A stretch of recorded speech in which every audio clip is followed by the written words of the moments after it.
Last week on Lucha Review, we found out what happened when you mix cartoons and horror. But in tonight's main event, we're going to find out what happens when you mix cartoons with science fiction and a little bit of hot sex. We're taking on heavy metal, and we're going to be going against a horde of aliens that don't like to wear any clothes. So, my luchadors, lace up your masks, wear some tight pants, and tag yourselves in as we take on the Nerdy and Dirty.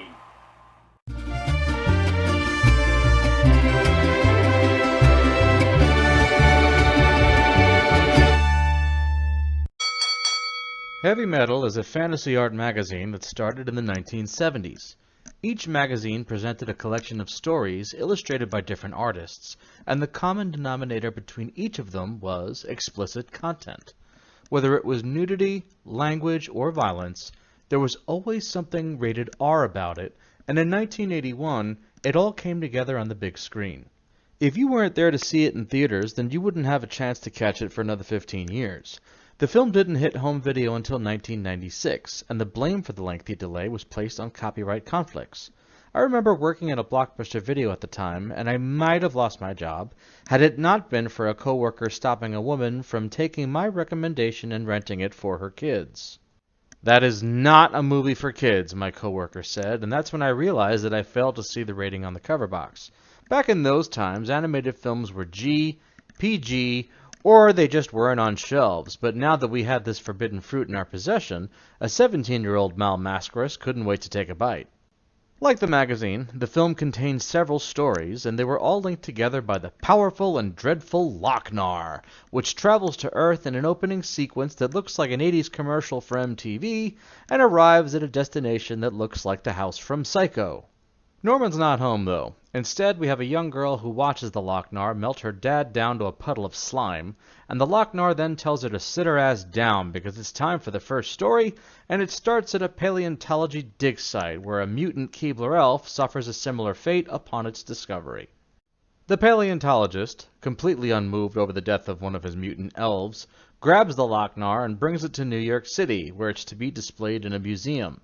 This 1981 film accurately predicts what a future New York City might look like, only this version's a little safer, seeing how the cab driver can protect himself from assailants by blasting lasers at their genitals.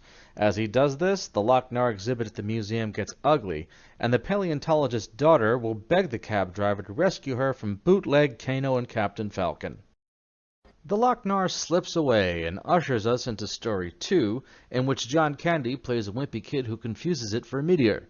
He's pulled into a fantasy world, where he'll have the body of an Oscar statue, and he'll play a vital role in the war to control the Loc-Nar. He'll do battle with giant monsters and rejects from the Thundercats, but the real victories will be had in the bedroom, as this virgin gets to live every teenage boy's fantasy of fucking his way to freedom. While he's shooting off prematurely, the Loc-Nar slips away yet again, and makes its way to one of Unicron's rings. Now shrunken down in size, it's discovered by a space-age Al Bundy, who's summoned to trial to give a character assessment on space-age Gaston. Marble madness reaches heights we never would have anticipated, and court has to be adjourned when space-age Al Bundy suddenly becomes space-age Abobo. Of course, amidst the chaos, the Loc-Nar disappears yet again.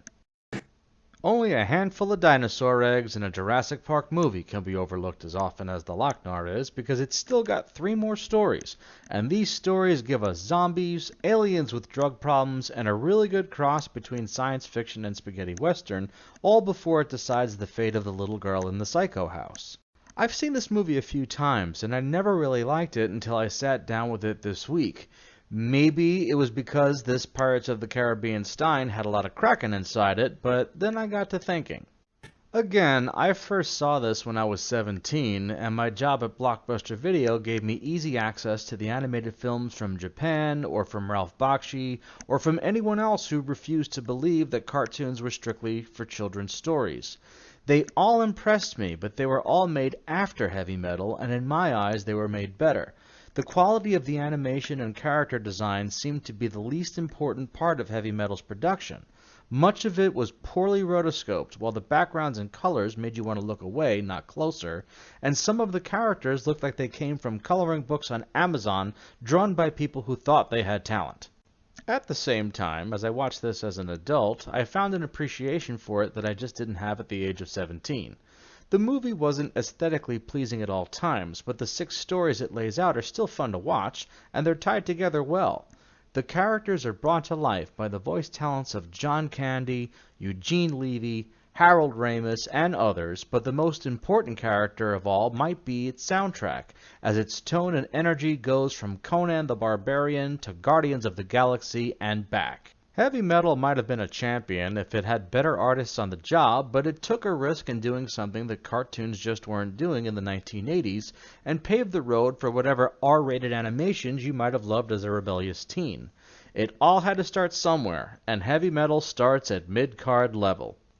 As for the magazine, it's still in print to this day, and Ninja Turtle co-creator Kevin Eastman was involved with its production for over 20 years. They're already celebrating the 40th anniversary of the film's release with special edition issues, and maybe, if we're lucky, the movie will get a remake and it'll be done right. And that'll do it for this week's main event. Thank you again for tagging in. Please like and share, and I'll see you next week.